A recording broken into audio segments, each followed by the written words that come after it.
మెడలో గుచ్చినటువంటి ఆ ఇది కూడా బయటికి రాలేదట.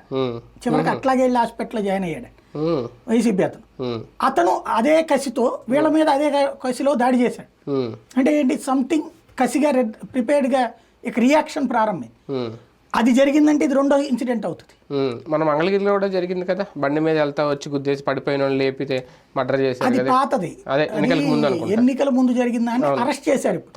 ఆళ్ళ రామకృష్ణ ఎన్నికల రోజున కౌంటింగ్ అయిపోయాక 11 వాళ్ళు జనసేన అధీనంలో తెలుగుదేశం పార్టీ జెండా పట్టుకుని వెళ్తుంటే అక్కడ ఉన్నటువంటి వైఎస్ఆర్ కాంగ్రెస్ పార్టీ వాళ్ళు బ్యాట్లతోనూ దాంతో కొట్టారంటే చచ్చిపోయారు.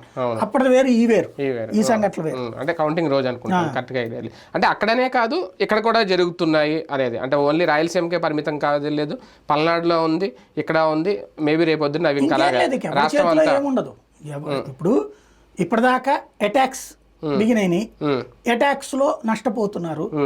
రియాక్షన్ బిగిన్ అయింది నిన్న శ్రీకాళహస్తిలో, ఇది ఇంకొకటి అయినట్టు.